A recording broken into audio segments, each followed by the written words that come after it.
Hi everyone, I am Soumya and welcome to Think Basic folks. So now we are left with last 3 to 4 days for the prelims 2025 exam, and there is a lot we all go through at this time, mentally and physically both.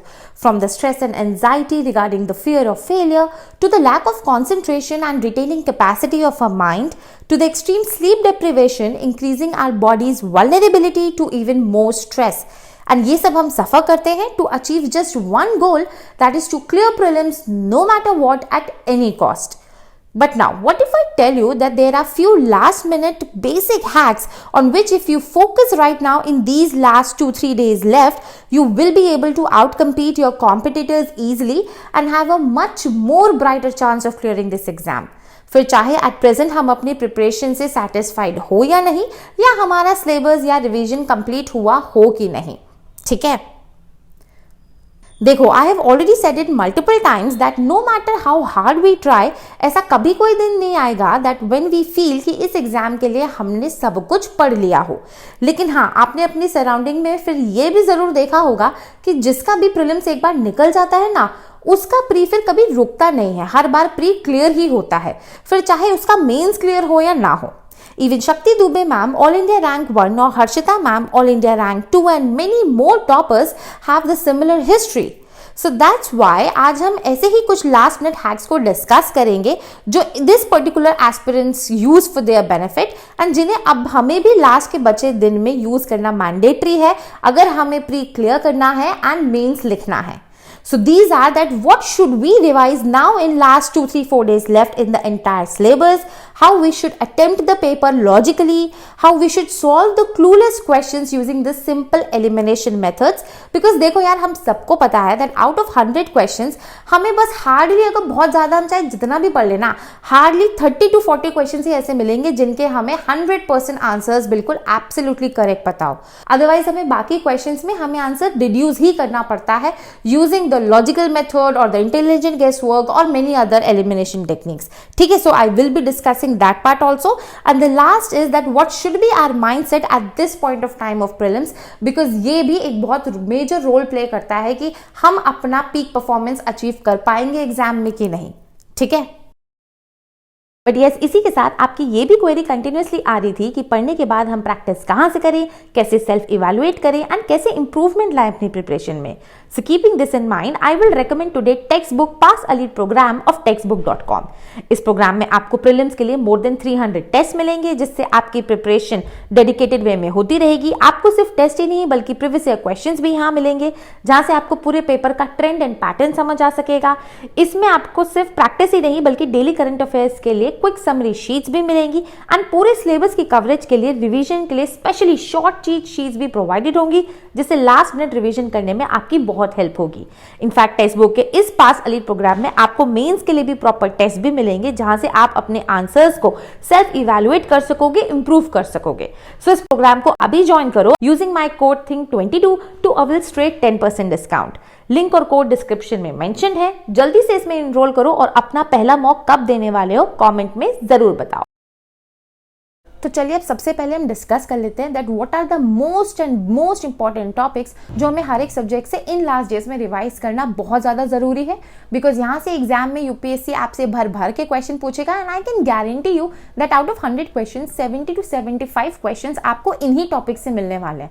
But the problem is कि हमने पूरे subject पूरी books को revise करने के चक्कर में इन topics के अंदर जो बहुत छोटे छोटे फैक्ट्स होते हैं जो बहुत ज़्यादा हमें कंफ्यूज करते हैं, उसको हम टाइमली रिवाइज नहीं करते और फिर हम एग्जाम में फंस जाते हैं कि यार हमने पढ़ा तो था बट हम अब भूल गए कि आंसर ए था कि सी था।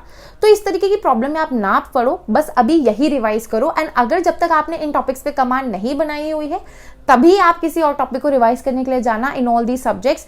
Till that time, please revise only these topics now. Okay, so before we move ahead, I have mentioned the timestamps of this video in the description below, and I will mention the same in the pinned comment as well. So if you want to skip any part of the video and move on to the relevant part as per your requirement, you can comfortably do that. Okay? Starting with polity, यहाँ पे हम पूरा state legislature and central legislature को cover करेंगे। इसमें speaker, types and bills वगैरह के regarding बहुत क्वेश्चंस यूपीएससी पूछता है, ज़रूर आपको इस साल भी मिलने वाला है।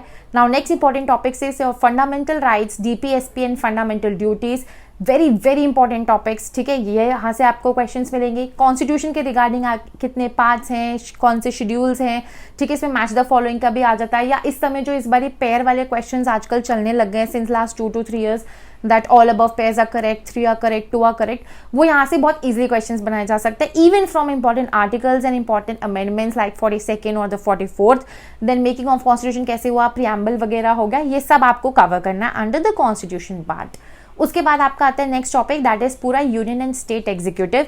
इसमें आप basically president, vice president, CM, PM वगैरह के powers, elections, appointments, various aspects को कवर करोगे। And last is system of government, highly ignored topic, लेकिन यूपीएससी यहाँ से हर साल 3 से 4 क्वेश्चन पूछ लेता है घुमा घुमा करके, ठीक है, इनको जो पढ़ लेना। मैंने यहाँ पे लिख भी दिया है, parliamentary versus presidential, unitary versus federal, centre state relations हो गया, जिसमें आपके तीनों लिस्ट हो जाएंगे 7 शेड्यूल वाले, यूनियन, कॉन्करेंट एंड स्टेट, और इंटर स्टेट रिलेशंस। तो पॉलिटी में आपको बस यही 5 टॉपिक्स को पूरा अच्छे से रिवाइज करके जाना है। कमिंग ऑन टू इकोनॉमी, यहाँ पे आपका पूरा एक्सटर्नल सेक्टर हो गया, currency management and global institutions, ये आपको पूरा अच्छे से कवर करना है, जिसमें आप एक्सचेंज रेट, इंडिया का foreign trade, FDI, currency war, जितने भी इंस्टीट्यूशन है, IMF, W2, इन सबको कवर करोगे। देन उसके बाद आप मॉनिटरी पॉलिसी और फिजिकल पॉलिसी कवर करोगे, जिसमें RBI, interest rates, budget, taxation, ये सब आ जाएगा। सेक्टर्स ऑफ इकोनॉमी और infrastructure, again highly neglected topic, because काफी एस्पिरेंट्स को लगता है कि ये पोर्शन तो मेंस के लिए रेलेवेंट है। नहीं, ऐसा नहीं है। अगर आप प्रीवियस क्वेश्चंस को एनालाइज करोगे, जो मैंने ऑलरेडी इस वीडियो में किया हुआ है, आपको समझाया भी था, यहाँ से क्वेश्चंस भर भर के यूपीएससी ने पूछना स्टार्ट कर दिया है since the year 2019 onward, so please do not miss this. उसके बाद जो भी इकोनॉमी के बेसिक कंसेप्ट्स होते हैं ना, national income and growth and development से related, like your HDI, GDP, GNP, ये सब आपको कवर करना है। और हाँ, लास्ट 3-4 ईयर से फाइनेंशियल मार्केट पे यूपीएससी बहुत ज्यादा फोकस करता है। आपको यहाँ से 1 से 2 क्वेश्चन जरूर एग्जाम में मिलेंगे, तो इसको मिस आउट मत करना, ठीक। एंड हाँ, जो भी मैं यहाँ पे आपको टॉपिक्स लिख रही हूँ ना, इन्हीं से ही रिलेटेड इनके करंट अफेयर्स, पॉलिटी का करंट अफेयर्स, उसके साथ रिवाइज करो, टॉपिक वाइज रिवाइज करो। अगर आप लेजिस्लेचर पढ़ रहे हो तो उससे रिलेटेड जो भी PD 365 पे करंट दिया है, उसको देन एंड देयर साथ में कवर करो, बिकॉज कई बार आपको क्वेश्चंस ऐसे मिलेंगे वहां पे कि सिर्फ फैक्चुअल बेस्ड या थ्योरेटिकल क्वेश्चन नहीं होगा, बल्कि theoretical plus current affair mixed आपको क्वेश्चन दे देंगे, एंड ऑप्शंस ऐसे फ्रेम कर देंगे ना कि अबव 1 पेयर इज करेक्ट और 2 पेयर इज करेक्ट, या अबव 1 स्टेटमेंट इज करेक्ट और both the statements are correct. फिर आप वहां पे फंस जाओगे, बिकॉज आपको थ्योरी वाला आंसर तो करेक्ट आता होगा, लेकिन आपने करंट रिवाइज नहीं कर पाए उसका, तो आप वो मिस आउट कर जाओगे। तो ऐसे आप ना फंसो, साथ साथ करंट अफेयर्स भी रिवाइज करते चलना। Now coming on to environment, यहाँ पे आपका पूरा जो इकोलॉजी एंड एनवायरमेंट के जितने भी बेसिक कंसेप्ट्स हैं, उनको आपको कवर करना है। बायोडाइवर्सिटी आपको पढ़ना है, स्पीशीज का क्वेश्चन हर साल आता है, उसको आपको गो थ्रू करना है। सिर्फ प्रीवियस ईयर क्वेश्चन में जो जो स्पीशीज दी है वही पढ़ना, बहुत ज्यादा दिमाग लाने की जरूरत नहीं है। जितने भी प्रोटेक्टेड एरियाज है, national park, wild life sanctuaries, tiger reserve, biosphere reserve, Ramsar sites etcetera, जितने भी वेटलैंड्स है, इनकी बस लोकेशन देख लेना, कोई स्पेसिफिक स्पीशी यहाँ से इंपॉर्टेंट है उसको कवर कर लेना, ये आपको पता होना चाहिए। उसके अलावा जो भी एनवायरनमेंट में हमारी बुक्स के अंदर मेजर एक्ट्स, पॉलिसीज, इनिशिएटिव्स है, like environmental act 1986, air act, water act, या जो भी organisations and conventions current affairs में है या बुक्स में है, उन सबको हमें कवर करना है।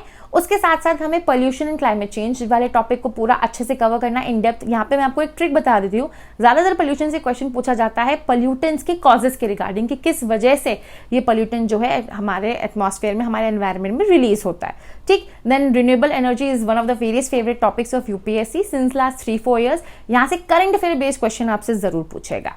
Coming on to science and technology, यहाँ पे हमें बेसिक बायोलॉजी के बारे में, हेल्थ एंड डिजीजेस के बारे में और पूरे बायोटेक्नोलॉजी वाले सेक्शन को कवर करना है। देन इमर्जिंग टेक्नोलॉजी में हमारा AI, ML, रोबोटिक्स, ये सारी हमें टॉपिक्स को कवर करना है। स्पेस साइंस एंड टेक्नोलॉजी पे खास ध्यान देना है, satellites, launch vehicles, important missions, black holes, dwarf stars, ये सारे। एंड सिक्योरिटी एंड डिफेंस को भी इग्नोर नहीं करना है, specially at this point of time, जिसमें हम मिसाइल्स, एयरक्राफ्ट, सबमरीन्स, हमारी exercises at international level with other countries, कहाँ पे हुई, किसके साथ हुई, ये सब हमें पूरा पढ़ना है। Now coming on to geography, यहाँ पे जितना भी एनसीईआरटी में क्लाइमेटोलॉजी रिलेटेड जितने भी चैप्टर्स दिए हैं, 4-5 चैप्टर, उसको बिल्कुल घोट के पी जाना, उसको अच्छे से कवर करना है। और अगेन क्लास 11 की ही जो इंडियन ड्रेनेज सिस्टम वाला सेकंड चैप्टर है इंडियन फिजिकल वाली बुक में, उसको बिल्कुल घोट के कर लेना, उसको अच्छे से कवर करना है कि क्या सोर्स था, क्या माउथ था, कौन कौन सी ट्रिब्यूटरीज थी, किस क्रोनोलॉजी में थी, क्या टाइप ऑफ ड्रेनेज था, ये सब। एग्रीकल्चर को आपको यहीं पे कवर करना है, इसको आप इकोनॉमी के रिलेटेड भी कवर कर सकते हो, ज्योग्राफी के थ्रू भी कवर कर सकते हो, ठीक है। इसको होलसम तरीके से आपको पूरा पढ़ना है एंड यहाँ से भी ज़्यादा आप करंट अफेयर बेस्ड ही न्यूज़ को कवर करना है, दैट्स इट। मैपिंग में आपका प्लेसेस इन न्यूज़ हो गया, जितने भी एनवायरमेंट से रिलेटेड मैंने वहाँ पे आपको प्रोटेक्टेड एरियाज बताए थे वो हो गए, एंड जो basic word and Indian physiography है उसकी आपको प्रॉपर मैपिंग करके जानी है। आर्ट एंड कल्चर में अगर मैं बात करूं, again architecture is a very famous and most important topic from prelims point of view, तो उसको अच्छे से कवर कर लेना। देन इंपॉर्टेंट प्लेसेस और साइट्स ये आपको कवर करना है, इंपॉर्टेंट हेरिटेज साइट्स जैसे हो गई वो सारी चीजें। Then important literature works and plays, इन सबको आपको कवर करना है with saints and philosophers. Now coming on to the last, the entire history part. अब यहाँ देख लो, ये सबसे ज्यादा प्रॉब्लम क्रिएट करता है कि अब हम हिस्ट्री कैसे रिवाइज करेंगे, इतना बड़ा सब्जेक्ट है, क्या करें, क्या छोड़ें, क्या पढ़े, समझ नहीं आता। अब हम यहाँ पे अच्छे से देखो कि क्या करना है। So starting with the ancient history, यहाँ पे हमें सिर्फ जैनिज्म एंड बुद्धिज्म को प्रॉपरली इन डेप्थ जितना पढ़ सकते हो उसको रिवाइज कर डालो। Then second comes the Indus valley civilisation, उसके फीचर्स, साइट्स वगैरह। देन अलग से पूरी एंशिएंट हिस्ट्री में क्या क्या टर्मोलॉजीज हैं, क्या क्या टर्म्स कहीं पे किस तरीके से यूज हुई हैं। हालांकि इसके रिगार्डिंग मैंने already I think last year PDF share किया था टेलीग्राम ग्रुप पे, आप उसको जाकर के चेक कर सकते हो। I think Shekhar Bandyopadhyay sir की बुक के लास्ट के पेजेस हैं, वहां से आप इसको कवर कर लेना। एंड इंपॉर्टेंट साइट्स जो भी इंपॉर्टेंट ट्रेड सेंटर्स हैं या पोर्ट्स हैं उनको कवर कर लेना। देन किंग्स एंड किंगडम्स के अंडर में कौन सा फेमस किंग किस किंगडम के अंडर आता है, कोई स्पेसिफिक इवेंट उनके टाइम पे हुआ है जो बहुत इंपॉर्टेंट हो, क्रोनोलॉजी वाले क्वेश्चंस हो गए, या कोई स्पेसिफिक आर्किटेक्चर उनके टाइम पीरियड में डेवलप किया गया था, ये सब आपको कवर करना है। And both these areas goes as it is with medieval also, लेकिन किंग्स एंड किंगडम्स वाले पार्ट में मेडिवल में यूपीएससी का the most favourite is Vijayanagar empire, तो उसका बिल्कुल भी कुछ मत छोड़ना, अच्छे से विजयनगर एम्पायर को पढ़ लेना। नहीं भी पढ़ा है ना अभी तक एक बार भी, तो भी पढ़ के जाना विजयनगर एम्पायर को, छोड़ना बिल्कुल नहीं इसको, बिकॉज क्वेश्चन आ जाएगा, मैं आपको अभी बता रही हूँ, ठीक। देन उसके बाद मेडिवल इंडिया में important travellers, scholars and cents के बारे में पढ़ना है, और एडमिनिस्ट्रेशन, यहाँ से भी मेडिवल इंडिया में क्वेश्चन आता है। जो दो बिल्कुल फिक्स क्वेश्चन है ना, एक एडमिनिस्ट्रेशन और एक आपका विजयनगर एम्पायर, यहाँ से क्वेश्चन आना ही आना है। एडमिनिस्ट्रेशन में वेरियस डिपार्टमेंट्स के कौन कौन हेड्स थे, या सेंटर प्रोविंसेस विलेजेस का किस तरीके से डिवीजन होता था दिल्ली सल्तनत के टाइम पे, विजयनगर के टाइम पे, या मुगल एम्पायर के टाइम पे, उसको कवर करना है। मॉडर्न हिस्ट्री की अगर हम बात करें तो यहाँ पे हमें पर्सनालिटीज एंड लीडर्स से रिलेटेड सब कुछ जो हो सकता है, किस पार्टी इवेंट से रिलेटेड थे, कोई इन्होंने जर्नल लिखी, बुक लिखी, न्यूज़पेपर लिखा, वो सब हमको कवर करना है। ब्रिटिश एक्ट पॉलिसीज को हमें यहाँ पे पढ़ना है, जिसमें हमारे कॉन्स्टिट्यूशनल एक्ट्स हो गए 1909, 1919 वाले हो गए, ठीक है, या रेगुलेटिंग एक्ट हो गए, एजुकेशन पॉलिसी कैसा था, रेवेन्यू पॉलिसी कैसा था, पुलिस रिफॉर्म्स में क्या क्या था, है ना, प्रेस रिफॉर्म्स में क्या हुआ था, वर्नाकुलर प्रेस एक्ट वगैरह, वो सारी चीज़ें यहाँ कवर करनी है। फ्रीडम स्ट्रगल का क्रोनोलॉजी हमें अच्छे से पता होना चाहिए। अब इसके लिए प्रॉब्लम क्या आती है कि लोगों को लगता है कि हम पूरी स्पेक्ट्रम स्टार्टिंग से एंड तक पढ़ेंगे, नहीं। द बेसिक थिंग आप यहाँ पे कर सकते हो कि हर एक चैप्टर के एंड में जो समरी पेजेस दिए होते हैं ना, बस आप उसी को गो थ्रू करो, उसी से आपका ये वाला क्रोनोलॉजी वाला पार्ट हो जाएगा। एंड हाँ, लास्ट 3-4 ईयर से एडवेंट ऑफ यूरोपियन से यूपीएससी ने स्टार्ट कर दिया क्वेश्चन पूछना, तो इस वाले पोर्शन को भी मिक्स मत करना। फॉर एग्जाम्पल कि कौन से सेटलर्स की कौन सी फैक्ट्रीज थी, किन किन लोकेशंस पे क्या क्या कमोडिटीज वो इम्पोर्ट एक्सपोर्ट करते थे, वो सब, ठीक है। सो आई होप आपको यहाँ पे पूरा सिलेबस तो क्लियर हो गया होगा कि क्या क्या हमें पढ़ना और क्या छोड़ना है। Now coming on to the second most important part जो आपको पता होना चाहिए, that how you have to attempt your GS paper in the exam। तो यहाँ पे जो स्टार्टिंग का सबसे 5 मिनट्स होगा ना, उसमें आपको सिर्फ कुछ नहीं करना है, क्वेश्चन नंबर 1 से क्वेश्चन नंबर 100 तक रफली स्कैन करना है कि किस रिगार्डिंग क्वेश्चन पूछा हुआ है। बस आपको कंटेक्स्ट पता होना चाहिए कि किस रिगार्डिंग क्वेश्चन पूछा है। एंड वहीं पे आप, अगर आपको एक पर्टिकुलर सब्जेक्ट के क्वेश्चंस लाइन वाइज क्रोनोलॉजी में मिल रहे हैं ना, तो हर एक पेज के हेडिंग पे ऊपर जाके लिख लेना कि भाई ये ज्योग्राफी से रिलेटेड क्वेश्चंस है, अगले पेज पे इकोनॉमी रिलेटेड क्वेश्चंस है, ताकि आपको पेपर अटेम्प्ट करने में काफी ज्यादा आसानी होगी। एट द सेम टाइम आपको पता भी चलेगा कि किस तरीके का लेवल ऑफ पेपर यूपीएससी ने इस बार दिया है, जो हमें हेल्प करेगा डिटरमाइन करने में कि हमें कितने क्वेश्चंस करने हैं, ठीक है। तो स्टार्टिंग के 5 मिनट बहुत सफिशिएंट है, आराम से आप ग्लांस कर सकते हो पूरे 100 क्वेश्चंस को। अब उसके बाद जो फर्स्ट राउंड होगा ना, इसमें आपको पूरा 1 घंटा देना है। एंड प्लीज वॉच लेकर के जाना एग्जाम में, बिल्कुल वहां डिपेंड मत रखना, अपनी वॉच लेकर के जाओ, अपनी पानी की बॉटल लेकर के जाओ, किसी पर बिल्कुल डिपेंड मत होना, ठीक है। तो आपको 1 घंटे में अब क्या करना है, अब आपको पेपर सॉल्व करना है as per your priority order. For example, हम कई बार ये गलती करते हैं बहुत से एस्पिरेंट कि या तो क्वेश्चन नंबर 1 से स्टार्ट कर देंगे, या 50 से स्टार्ट कर देंगे, या क्वेश्चन नंबर 100 से बैकवर्ड पेपर सॉल्व सॉल्व करना स्टार्ट कर देंगे, नहीं। आपने जब पढ़ा है तो आपको पता है कि आपका सबसे स्ट्रॉन्गेस्ट सब्जेक्ट कौन सा है, और आपने ऑलरेडी फर्स्ट 5 मिनट्स में मार्क कर लिया है कि उस सब्जेक्ट से रिलेटेड क्वेश्चन कहाँ कहाँ दिए हैं, तो आप उस सब्जेक्ट के क्वेश्चंस को अटेम्प्ट करो ना। अगर आप उस सब्जेक्ट के क्वेश्चन अटेम्प्ट करोगे तो आपका कॉन्फिडेंस लेवल अपने आप बढ़ता जाएगा। जैसे आप पॉलिटी अगर आपको अच्छा लगता है, सबसे स्ट्रॉन्ग है आपका, वो उससे करो। उसके बाद अगर आपको ज्योग्राफी आपको लगता है आपका सेकंड मोस्ट स्ट्रॉन्गेस्ट है, उससे करो। हिस्ट्री आपको लगता है कि आपने ज्यादा पढ़ा ही नहीं है या आपको ध्यान ही नहीं है, तो उसे मत करो ना शुरू में, क्यों उस पर टाइम वेस्ट करना है, उसको हम लास्ट में करेंगे। अच्छा, इसमें भी करना कैसे, एक चीज समझो, आपको पहले 1 घंटे में सारे 100 क्वेश्चंस को देखने हैं, you have to read all the 100 questions. लेकिन उसमें जिसमें आप 100% श्योर हो किसी क्वेश्चन के आंसर में कि यार इसका आंसर तो मुझे पता है, बस यही है, सिर्फ और सिर्फ उसी क्वेश्चन के आंसर को आपको OMR पे जाके देन एंड देयर मार्क करना है। ये गलती नहीं करनी है कि हम आधे घंटे बात करेंगे, 1 घंटे बात करेंगे। अदरवाइज क्या होगा कि क्वेश्चन नंबर 50 का आंसर जो है आप 51 में मार्क कर दोगे और 51 का जो आंसर होगे 52 में मार्क कर दोगे। तो इस गलतियों से बचो, इन सिली मिस्टेक से बचो, देन एंड देयर आपको मार्क करना है।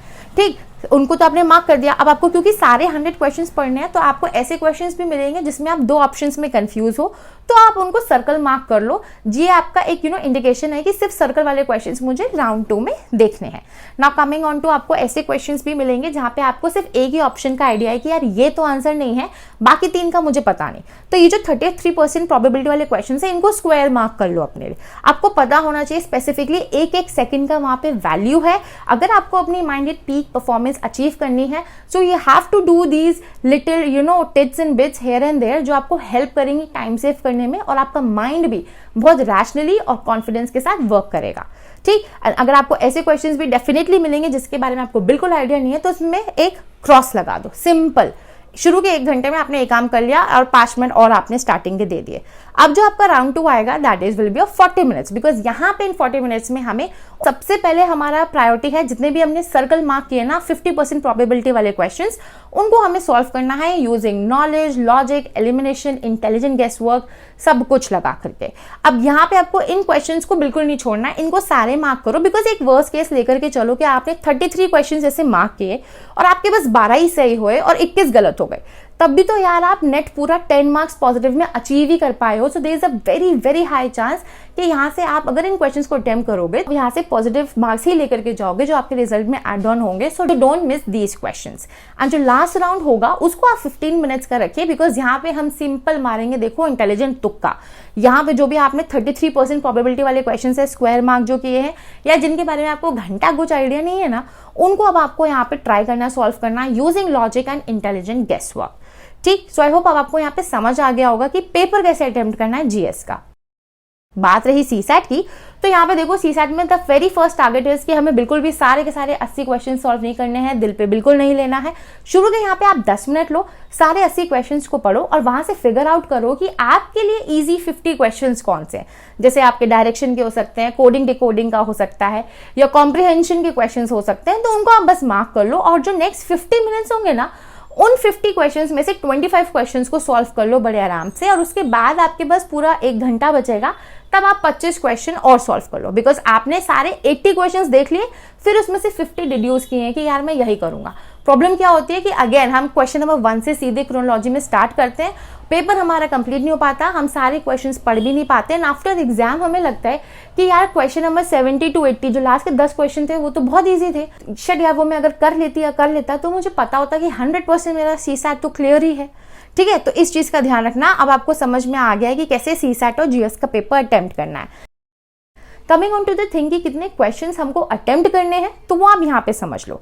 देखो, अगर मैं जीएस की बात करूँ ना, तो जो राउंड 1 मैंने आपको बताया था कि सिर्फ 100% श्योर क्वेश्चंस को ही मार्क करना ओएमआर में, उसको मार्क करते ही एक बार अपने नंबर ऑफ क्वेश्चंस यार काउंट कर लेना। अगर आपका रेंज 25 to 27 क्वेश्चन से कम है, यानी कि अगर आपके, फिर भी हम उसमें मान लेते हैं रफली कि आपके 1, 2, 3 क्वेश्चंस गलत भी हो सकते हैं, तो on an average 45 to 48 marks ही बन रहे हैं। तो अब आपको देखो थोड़ा रिस्क ज्यादा लेना पड़ेगा। यहाँ पे आप टारगेट करो कि अब मैं ज्यादा नंबर ऑफ क्वेश्चंस को अटेम्प्ट करूंगा, जिसमें आपके 50-50 प्रोबेबिलिटी वाले सारे क्वेश्चंस हो जाएंगे, एंड इनफैक्ट 33% वाले क्वेश्चंस भी हो सकता है आपको सारे अटेम्प्ट करने पड़े। ठीक है। लेकिन अगर आपका सिनेरियो इस तरीके का होता है दैट आपके फर्स्ट राउंड के बाद 30 to 35 क्वेश्चंस आपको मिलते हैं जिसमें आपको 100% पता है कि आपके सारे आंसर सही हैं, फिर भी हम एक मार्जिन ले लेते हैं 1 to 3 क्वेश्चंस के गलत होने का, तब भी 58 to 65 मार्क्स का रेंज आपका 100% गारंटीड है, तब आपको यहाँ पे बिल्कुल फालतू में रिस्क लेने की जरूरत नहीं है। आप कम रिस्क लीजिए जिसमें आप 50-50 वाले क्वेश्चन ही सारे मार्क करिए। आप 33% पे तभी जाइए जब आपको ठीक लगता है कि मुझे वो क्वेश्चन अटेम्प्ट करना चाहिए, अदरवाइज स्किप इट। सीसैट में आपको मैंने ऑलरेडी बता दिया कि हमें सारे 80 क्वेश्चंस तो करने नहीं है, सिर्फ 50 क्वेश्चंस को ही टारगेट करना है। एंड 50 में भी अगर हमारे 17 गलत भी हो गए ना, तब भी हमारे 68.5 मार्क्स बनेंगे, हमारा सीसैट क्वालिफाई हो जाएगा। ठीक है। सो आई होप अब आपको क्लियर हो गया होगा कि पेपर किस तरीके से अटेम्प्ट करना है। Okay, so now let's discuss one of the most prominent question जिसपे हमारा प्रीलिम्स क्लियर होगा या नहीं वो बहुत ज्यादा डिपेंड करता है। That is how to solve the clueless questions. ऐसे क्वेश्चंस जिनके बारे में या तो हमें 100% कोई आइडिया नहीं है और हमें या फिर हार्डली पार्शियली कुछ आइडिया है उनके बारे में। जैसे कि यहाँ पे मैंने कुछ एग्जाम्पल्स लिए हैं, तो देखो 2024 का ही एक क्वेश्चन पूछा हुआ था that butterflies, fishes and frogs, how many of above have the poisonous species among them. अब आपने पूरा एनवायरमेंट पढ़ा हुआ है अच्छे से, आपको इतना पता है that till today humans are only able to account less than 2% of the entire world species. तो there is a very high probability कि इन तीनों में ही एक एक स्पीशी हमें ऐसी मिल जाए इन फ्यूचर, जब रिसर्च हो और ज्यादा हमें बेटर अंडरस्टैंडिंग मिले कि yes they have poisonous species among them. अभी हमारे पास उतनी टेक्नोलॉजी नहीं है, लेकिन फ्यूचर में विद एडवांस टेक्नोलॉजीज हम ये चीज फिगर आउट कर पाए, या फिर हो सकता है कि ये चीज ऑलरेडी डिस्कवर की जा चुकी है but we don't have any idea about it at present. तो देयर इज अ प्रोबेबिलिटी, एक चांस है। और हमेशा ये जो हमें पॉजिटिव चांस दिखता है ना, इसी को ही हमें सही आंसर मानना होता है इस तरीके के क्वेश्चंस में। So considering that particular probability, इसका आंसर हो जाएगा ऑल 3, कि हाँ तीनों में ही चांस है कि हाँ पॉइजनस स्पीशीज जरूर होगी। एक और क्वेश्चन देखते हैं कि ये देखो, membrane bioreactors are often discussed in context of what. एक तरीके से टर्मोलॉजी वाला क्वेश्चन है। यहाँ पे हमें बेसिक सिंपल जो ऊपर वाले क्वेश्चन में लॉजिक लगाया ना, वही लॉजिक हमें यहाँ पे भी लगाना है। That we have to use our mind, our logic, and we just have to pick up the word and focus on it. अब यहाँ पे जो वर्ड है that is membrane bioreactors. Membrane is just basically a layer which acts as a barrier for something, right. तो वहीं पे bioreactor मतलब ये नेचुरली तो कोई चीज नहीं है, इट्स अ बायोरिएक्टर, ये हमने खुद ही इन्वेंट किया है। ठीक है। और हमने अगर खुद इन्वेंट किया है तो ये हमने किसी पॉजिटिव काम के लिए किया होगा, किसी चीज को ट्रीट करने के लिए, किसी चीज को हेल्प करने के लिए, बेटर करने के लिए किया होगा। एंड बायो वर्ड लगा हुआ है, so maybe we are using microorganisms for that. तो अगर हम ये मेम्ब्रेन और बायोरिएक्टर दोनों ही लॉजिक को क्लब कर देंगे ना, और इन चारों ऑप्शंस को अगर आप गो थ्रू करोगे, तो आपको अपने आप आंसर मिलेगा वेस्ट वाटर ट्रीटमेंट टेक्नोलॉजी। ठीक है। इस तरीके से हमें अपना लॉजिक अप्लाई करना है, इंटेलिजेंट गेस वर्क अप्लाई करना है। अच्छा, एक और चीज होती है जो ज्यादातर स्टेटमेंट्स में एक्सट्रीम वर्ड्स होते हैं, not, can not, always, all, only, entire, totally etcetera. इस तरीके के जो बहुत ज्यादा असर्टिव एक्सट्रीम वर्ड्स होते हैं, ये जनरली गलत होते हैं। ठीक है। लेकिन ये हमेशा ही ऐसे होंगे ये हम नहीं बोल सकते। It also depends upon the statement कि किस तरीके से उस वर्ड को स्टेटमेंट में यूज किया हुआ है। और ये चीज ना डेवलप होती है while practising, because many aspirants have this question in their mind कि ऐसा थोड़ी है कि 100% ये चीज अप्लाई होगी। नहीं, 100% बिल्कुल नहीं होगी, but it only depends upon your knowledge and your practice to figure out कि ये चीज कहाँ पे अप्लाई होगी, कहाँ पे नहीं होगी। ठीक। अब जैसे कि यहाँ पे आप एक स्टेटमेंट में पढ़ो that India does not import apples from United states of America. 2024 का ही ये क्वेश्चन है। हम सिर्फ ये एक ही स्टेटमेंट पढ़ेंगे पहले, दूसरे स्टेटमेंट पे मैं जा ही नहीं रही हूँ। India does not import apples from USA. Does not, it's a extreme word and it sounds weird कि हम क्या इम्पोर्ट ही नहीं करते। बिल्कुल, क्या हमने आज तक कभी इम्पोर्ट ही नहीं किया होगा एप्पल यूएसए से? ऐसा तो नहीं है, कभी तो किया ही होगा पास्ट में। There is a very high chance.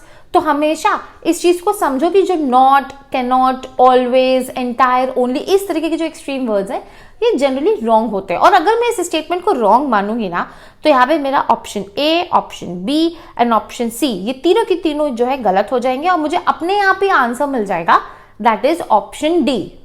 इस चीज को आप समझ रहे हो? ठीक। और एक बार ये देख लेते हैं, ये तो हो गए एक्सट्रीम वर्ड्स। लेकिन अगर हमारे पास मान लो प्रोबेबल वर्ड्स आ जाए, जैसे कि some, can, sometime, might, lead to, maybe, etcetera, यानी कि ऐसे वर्ड्स जिनमें चांस है, जिसमें प्रोबेबिलिटी है, वर्ड में ही लग रहा है कि प्रोबेबिलिटी है, तो अगर इस तरीके की वर्ड्स जहां पे यूज होते हैं तो ज्यादातर वो स्टेटमेंट्स सही होती है। यहाँ पे हम एग्जांपल्स लेंगे। एक ये क्वेश्चन देखिए जहां पे सम मशरूम्स के बारे में, मशरूम्स की बहुत सारी आगे प्रॉपर्टीज लिख दिया और आगे बस एक टर्म लगा दिया सम मशरूम्स। अगर मैं थोड़ा ब्रॉड वे में सोचूं तो हाँ, जो हमने ऑलरेडी डिड्यूस किया हुआ है पिछले क्वेश्चंस में, जो लॉजिक अप्लाई किया था कि हाँ यार देयर इज अ चांस, आज नहीं डिस्कवर हुआ है, फ्यूचर में तो हो सकता है, या हो सकता है ऑलरेडी डिस्कवर कर लिया हो लेकिन हमें ना पता हुआ at the moment, at the present. So इसलिए हम ये जो सम मशरूम्स है, because wherever there you find that there is a chance in this statement, you have to take it generally as the correct statement. तो यहाँ पे आपका answer हो जाएगा ऑल 4। ठीक, तो ये तो पूरी बात हो गई कि हमें क्लूलेस क्वेश्चंस को कैसे सॉल्व करना होता है एंड थोड़ा बहुत हमें आइडिया लगा प्रीवियस ईयर क्वेश्चंस के यूटिलाइजेशन के बारे में।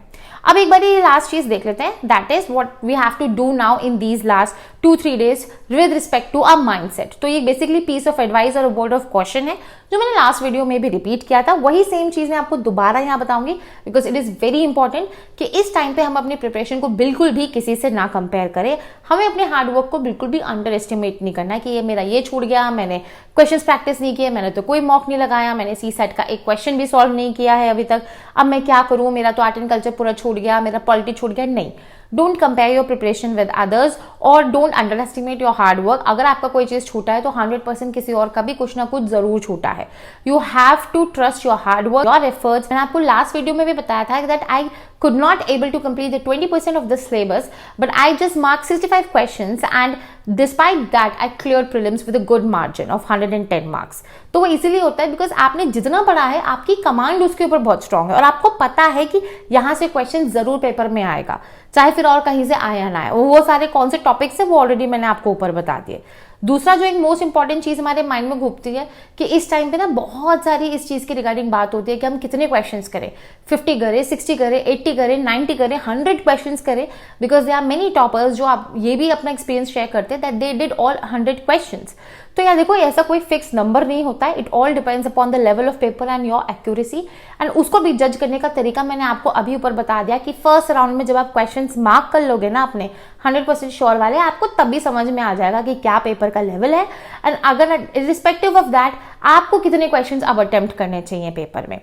तीसरी चीज जो बहुत ज्यादा जरूरी है कि अपनी बॉडी क्लॉक को आप सही कर लो। अगर आप रात में लेट पढ़ रहे हो तो please don't do that because you will and up developing brain fogging at the time of examination in the early morning. सुबह उठना चालू कर लो वरना बहुत प्रॉब्लम हो जाएगी बिकॉज अगर आप नहीं उठोगे एग्जाम के दिन, सडनली एक दिन जल्दी उठने का सोच रहे हो, so let me tell you very straight, आपका माइंड बहुत सबकॉन्शियसली वर्क करेगा, उतना फुल पावर से सुपर एक्टिव तरीके से वर्क ही नहीं करेगा। ठीक है, इस कंडीशन को हम ब्रेन फॉगिंग बोलते हैं। जब इस तरीके से वर्क करेगा तो आपके ना आते हुए क्वेश्चंस में भी आप कंफ्यूज होने लगोगे कि यार क्या आंसर था, डी था, ए था, सी था, समझ नहीं आ रहा, पढ़ा तो था, लेफ्ट पेज पे यहाँ नीचे लिखा हुआ था, ये सब इतना ध्यान आ जाएगा लेकिन आंसर ध्यान नहीं आएगा। वाई? बिकॉज आपने हैबिट ही नहीं डाली है अपने माइंड को उस पर्टिकुलर टाइम पे एक्टिव रखने की। So keep this in mind. उसके बाद हाँ, अब आप बिल्कुल लाइट खाओ and just keep yourself hydrated because we know that how much temperature is rising. कभी बहुत ज्यादा गर्मी हो रही है, कभी बारिश हो रही है, इसलिए बिल्कुल सिंपल सा खाना खाओ। बहुत ज्यादा तड़क भड़क मसालेदार चीजें, ऑयली चीजों को अवॉइड करो। पानी पियो जितना पी सकते हो, अच्छे से अपने आप को हाइड्रेटेड रखो। और अभी से बिकॉज एडमिट कार्ड रिलीज हो चुके हैं तो जितने भी एसेंशियल आइटम्स होते हैं आपके, जैसे एडमिट कार्ड हो गया, उसकी 2 कॉपीज ऑलरेडी स्टेपल करके रखो। एक अपने पाउच में रखो, एक बैग में रख लो। 2 फोटोज रखो, वही फोटोज रखना जो आपने फॉर्म में यूज की थी, जिसमें आपका नीचे पूरा नेम वगैरह आपका मेंशन्ड हो। देन आपका जो भी ओरिजिनल आईडी कार्ड आप एक और कैरी करोगे अपने एडमिट कार्ड के साथ में, वो और उसका जेरोक्स कॉपी भी रखो साथ के साथ। एंड एग्जाम डे पर बिल्कुल भी वॉच एंड अपनी खुद की वाटर बॉटल ले जाना बिल्कुल मत भूलना। These all essentials have to be done beforehand. 1-2 दिन पहले करके रखो, लास्ट मोमेंट पे टेंशन वाला कोई काम मत छोड़ो। ठीक है, सो नाउ आई होप जितना भी मैं अपनी तरफ से आपको बता सकती थी चीजों के बारे में, ये पूरी एक वीडियो में जो भी पिछले लास्ट 6-7 मंथ्स में जो भी इंपॉर्टेंट पॉइंट्स मैंने अलग अलग टाइम पे कवर किए हैं वो सब क्लब करके मैंने यहाँ बता दिया है। लेकिन अगर आपके फिर भी कोई डाउट हो, you can do let me know in the comments below. बहुत जल्द मिलूंगी मैं आपसे नेक्स्ट वीडियो में।